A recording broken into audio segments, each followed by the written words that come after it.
Hi guys, we're going to talk about writing right now.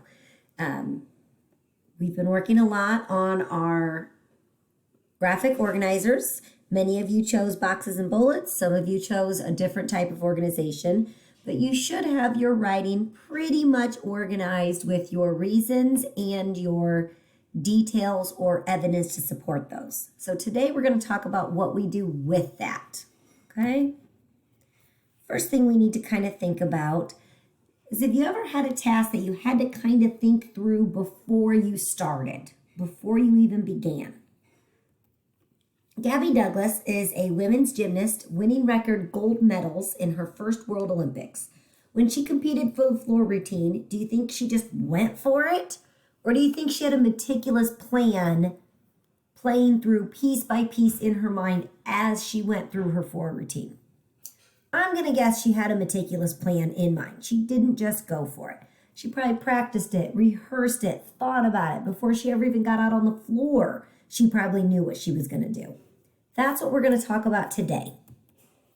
Writers oftentimes will imagine themselves writing the beginning, the middle, and the end of the text.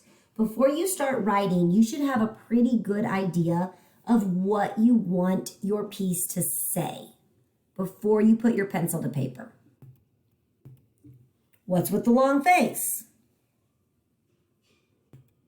Why would I wait until the end of a joke to say the punchline? Punchline doesn't make any sense if I start with the punchline.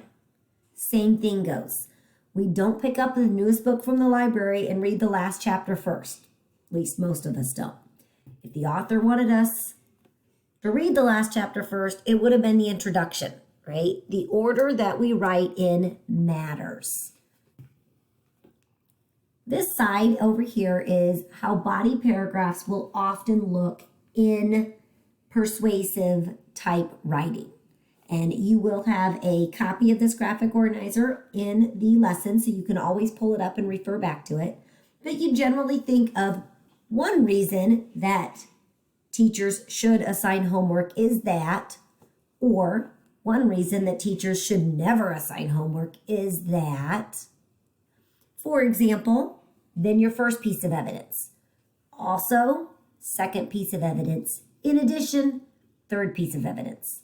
Now notice they have the same three beginning words there. I would not suggest doing that. It'll make your paper sound very repetitive.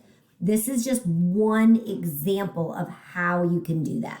But you want those transition words in there. And we'll talk more about that after we get through our first drafts. For today, we're just going to worry about getting started on our first drafts. What is the order of the reasons? You need to decide that. You need to think about that. How are you going to increase your professionalism without drowning your writing in quotes? Remember, this is a persuasive piece. You need a balance of opinion and evidence and quotes. You don't want just quotes, just like you don't want just opinion. You've got to have a mix of both, okay? One thing that we're going to talk about before you start writing, I want you to all just kind of stop and think, what is your beginning going to be? Should teachers assign homework or should teachers not assign homework? You don't need to write this out right now. Just think about it.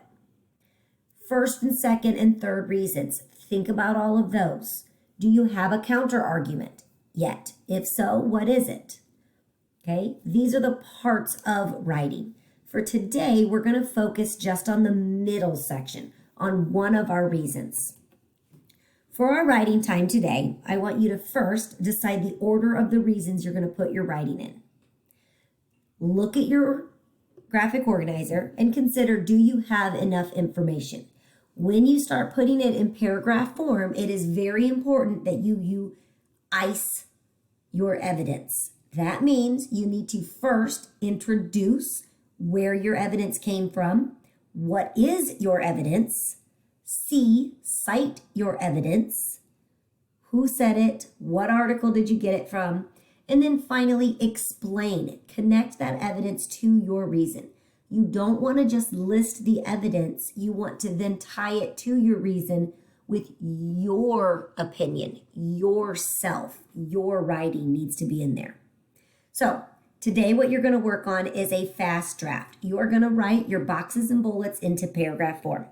At the end, you must turn in at least one completed paragraph for one of your reasons and your minimum of 3 pieces of evidence. Make sure all those pieces of evidence have been introduced. What is the evidence? Cited. Where did the evidence come from? Came from. And finally explained. Connect that evidence to your reason. Why did you choose it? What does it mean to me? And why is it important for your piece of writing? That's what needs to be turned in today. If you're on a roll and you'd like to finish the rest of your boxes and bullets, that is fantastic as well. But you must turn in at least one completed, fully finished paragraph. Thank you.